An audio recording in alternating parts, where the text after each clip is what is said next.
मे 2026चा तो दिवस, जेव्हा अख्ख्या महाराष्ट्रात एका अशा लग्नाची धामधूम होती ज्याची चर्चा आजही शमण्याचं नाव घेत नाहीये. ते शाही लग्न होतं लोकप्रिय कीर्तनकार निवृत्ती महाराज इंदुरीकर यांची सुकन्या ज्ञानेश्वरी आणि मुंबईचे नामवंत बिझनेसमॅन साहिल चिलप यांचं. या विवाह सोहळ्याचे फोटो आणि व्हिडिओ सोशल मीडियावर जसे व्हायरल झाले, तशीच त्या लग्नातल्या कोट्यवधींच्या खर्चावरून चहूबाजूंनी टीकाही सुरू झाली. लोक विचारत होते, महाराज जगाला साधेपणाचे धडे देतात आणि स्वतःच्या पोरीचं लग्न मात्र एवढ्या अवाढव्य थाटात का करतात? पण मंडळी, काल अचानक या लग्नामागचं एक असं गुपित जगासमोर आलंय की ज्यामुळे प्रत्येक जण अवाक झालाय. लग्नाला अजून आठवडाही पूर्ण झाला नाहीये, तोच अशी एक गोष्ट बाहेर आली की खुद्द महाराजांनी समोर हात जोडले, लेकीचा कंठ दाटून आला आणि वाढदिवसाच्याच काळात बापाने चक्क लेकीची हात जोडून माफी मागितली.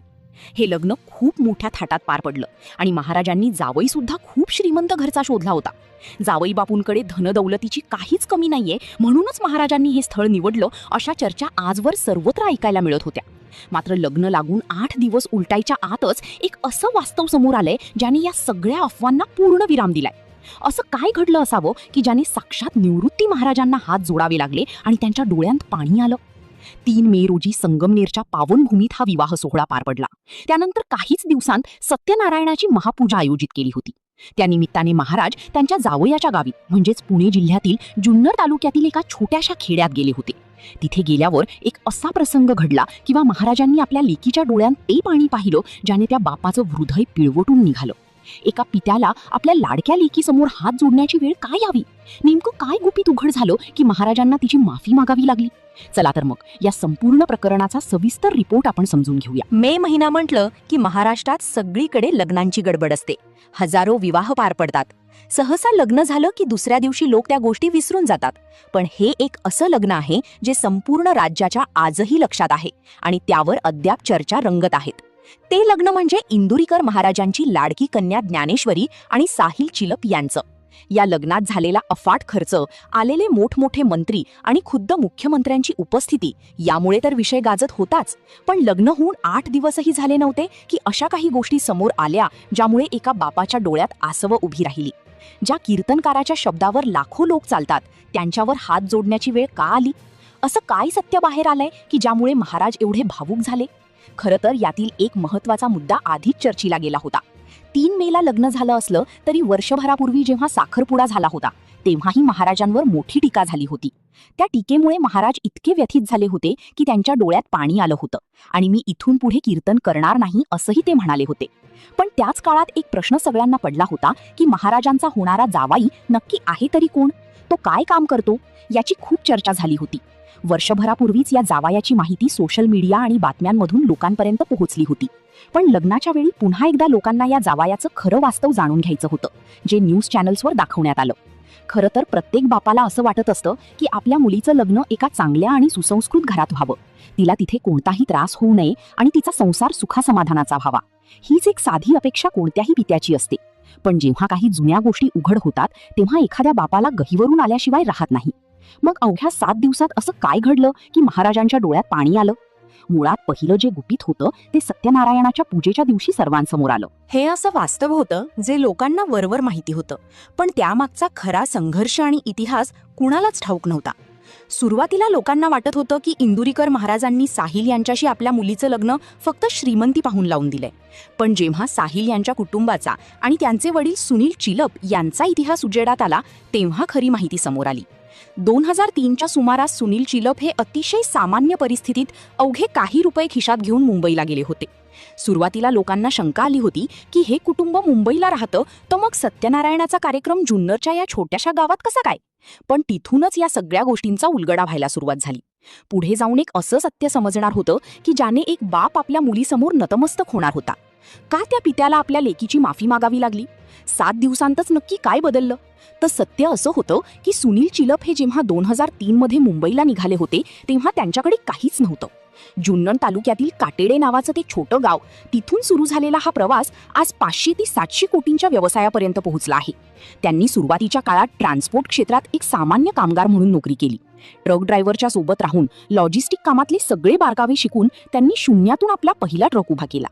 पण मित्रांनो, प्रश्न हा पडतो की एवढ्या वेगाने प्रगती करणाऱ्या या घराण्याचा आणि इंदुरीकर महाराजांचा ऋणानुबंध नक्की कुठे जुळला? महाराजांनी फक्त पैसा बघून पोरगी दिली का, की यामागे दुसरं काहीतरी मोठं कारण होतं ज्यामुळे लग्नानंतर महाराजांचे डोळे पाणावले? साहिल चिलप यांचे वडील सुनीलजी यांनी एका ट्रकपासून सुरुवात करून आज शेकडो कंटेनरचा ताफा उभा केलाय. आज नावाशेवा पोर्टवर त्यांची मोठी लॉजिस्टिक कंपनी दिमाखात उभी आहे. पण त्यांची खरी ओळख ही केवळ पैशावरून नाही, तर त्यांच्या घरात असलेल्या संस्कारांमुळे आहे. जुन्नरमधील त्यांच्या घराबाहेर एक मोठा स्पीकर आजही लावलेला असतो, ज्यावर 24 तास हरिपाठाचे सूर निनादत असतात. हेच ते ठिकाण होतं जिथे महाराज आणि चिलप कुटुंब एकमेकांच्या जवळ आली. वारकरी संप्रदायाचा हा वारसा गेल्या 15-20 वर्षांपासून या दोन्ही कुटुंबांना जोडून होता. साहिल हा केवळ एका श्रीमंत बापाचा मुलगा नाही, तर तो उच्च शिक्षित इंजिनियर असून आपल्या वडिलांचा हा भला मोठा व्यवसाय समर्थपणे सांभाळतोय. जर सगळं काही इतकं छान होतं, मुलगा शिकलेला होता, घर खानदानी होतं, तर मग लग्नानंतर 8 दिवसांतच असं काय झालं की महाराजांनी मांडवात हात जोडले? लोक म्हणतात महाराजांनी मुलीची माफी मागितली, पण एका पित्यावर ही वेळ का आली असेल? लग्नाच्या खर्चावरून सोशल मीडियावर जी टीका झाली ती प्रचंड होती. 10 एकरचा भव्य मंडप, 3 लाखांहून अधिक लोकांची गर्दी आणि राज्याचे मुख्यमंत्री एकनाथ शिंदे यांच्यासह अनेक मंत्र्यांची उपस्थिती. यावरून लोकांनी प्रश्न विचारले, महाराज, तुम्ही जगाला साधेपणा शिकवता आणि स्वतः असं करता? या टीकेने महाराजांच्या प्रतिमेवर घाला घातला, पण महाराजांनी त्या टीकेला कोणतंच प्रत्युत्तर दिलं नाही. त्यांचं पूर्ण लक्ष फक्त आपल्या लेकीच्या सुखी भविष्याकडे होतं. साखरपुड्याच्या वेळीही अशीच टीका झाली होती. तेव्हा महाराज भावूक झाले होते, पण यावेळेस त्यांच्या डोळ्यातलं पाणी एका वेगळ्याच कारणासाठी होतं. टीकाकारांना वाटलं होतं की महाराज या श्रीमंतीत हरवून गेलेत, पण त्यांना काय माहीत की महाराजांच्या काळजात एक जुनी जखम चलत होती. लग्नानंतर लेकीच्या घरी गेल्यावर ती जखम पुन्हा उघडी झाली. नेमकं काय होतं ते गुपित? का महाराजांना आपल्या मुलीची ही अवस्था बघून मनात अपराधी वाटलं? जेव्हा ज्ञानेश्वरीचा जन्म झाला होता तेव्हा इंदुरीकर महाराज आजच्यासारखे प्रसिद्ध आणि श्रीमंत नव्हते. ते आणि त्यांची पत्नी दोघेही कीर्तनासाठी गावोगावी पायपीट करायचे. तो काळ आर्थिकदृष्ट्या खूप कठीण होता. ज्ञानेश्वरी फक्त 3 महिन्यांची असताना तिला घरी शेजाऱ्यांच्या विश्वासावर सोडून हे दाम्पत्य समाज प्रबोधनासाठी घराबाहेर पडायचं. रात्री अपरात्री कीर्तन संपवून परत आल्यावर त्यांना आपल्या काळजाच्या तुकड्याला बघायला मिळायचं. एका लहान जीवाला आपल्या आईबापाच्या प्रेमाची आणि सहवासाची जी गरज असते ती ज्ञानेश्वरीला त्या काळात कधीच मिळू शकली नाही. हाच तो काळ होता ज्याची आठवण येऊन आज महाराजांच्या डोळ्यात पाणी आलं. आपण फक्त महाराजांचं आजचं वलय आणि नाव बघतो, पण त्यासाठी त्यांनी आपल्या कुटुंबाचा किती मोठा त्याग केलाय हे सत्यनारायणाच्या त्या पूजेत जगासमोर आलं. पण माफी का मागितली? हात जोडून महाराज नेमकं काय म्हणाले? 7 मे रोजी इंदुरीकर महाराज आपल्या लेकीच्या ज्ञानेश्वरी सासरी गेले असता एका भावूक प्रसंगाने सर्वांचे डोळे पाणावले. सत्यनारायणाच्या पूजेनंतर मनोगत व्यक्त करताना महाराज अत्यंत व्याकुळ झाले. समाजाला उपदेश करण्यात व्यग्र असल्याने आपण मुलीच्या बालपणात तिला पुरेसा वेळ देऊ शकलो नाही, यामुळे त्यांनी सर्वांसमोर आपले दुःख व्यक्त केले. बापाच्या मोठेपणा आड लपलेली ही हळवी बाजू पाहून जावई साहिल चिलप आणि उपस्थित सर्वच चकित झाले. हा प्रसंग एका प्रसिद्ध कीर्तनकाराचा पराभव नसून आपल्या चुका मान्य करणाऱ्या एका प्रेमळ पित्याचा विजय ठरला. प्रसिद्धीच्या झगमगाटातही कौटुंबिक जबाबदारी आणि भावनेचे महत्त्व यातून अधोरेखित झाले. शेवटी इतकंच सांगावंसं वाटतं की बाप आणि लेकीचं नातं हे जगातलं सर्वात पवित्र आणि शब्दांच्या पलीकडेचं नातं असतं. पण इंदुरीकर महाराजांना आजवर फक्त एक कडक व्यक्ती म्हणून पाहिले, पण त्यांच्यातला हा हळवा बाप आज महाराष्ट्राच्या काळजाला स्पर्श करून गेला. ज्या लेकीच्या बाळपणात वेळ देऊ शकलो नाही, तिचं सासरचं सुख पाहून त्या बापाचे डोळे पाणावले आणि कृतज्ञतेने त्याने हात जोडले. हा केवळ एका कीर्तनकाराचा प्रसंग नाही, तर प्रत्येक बापाच्या मनातील ती भावना आहे जी आपल्या लेकीच्या सुखासाठी काहीही करायला तयार असते. समाजाने कितीही टीका केली तरी आपल्या एका पित्याला आपल्या लेकीच्या डोळ्यांतील समाधान सर्वात महत्त्वाचं असतं. महाराजांनी सांगितलेली ती माफी आणि त्यांच्या मोठेपणाची साक्ष देते. मंडळी, हा भावूक प्रसंग तुमच्या ही डोळ्यात पानं आलं असेल हे ऐकून, किंवा तुम्हाला तुमच्या वडिलांची आठवण आली असेल तर कमेंट बॉक्समध्ये नक्की कळवा. या बाप लेकीच्या अतूट नात्याबद्दल तुम्हाला काय वाटतं हे आम्हाला सांगायला विसरू नका. तुमच्या कमेंट्स आमच्यासाठी खूप मोलाचे आहेत. हा व्हिडिओ जास्तीत जास्त लोकांपर्यंत पोहोचण्याचा प्रयत्न करा, जेणेकरून बाप लेकीच्या या सुंदर नात्याचा संदेश घराघरात पोहोचेल. पाहत राहा आमचे चॅनल. पुन्हा भेटूया एका अशाच हृदयास्पर्शी विषयासह. धन्यवाद.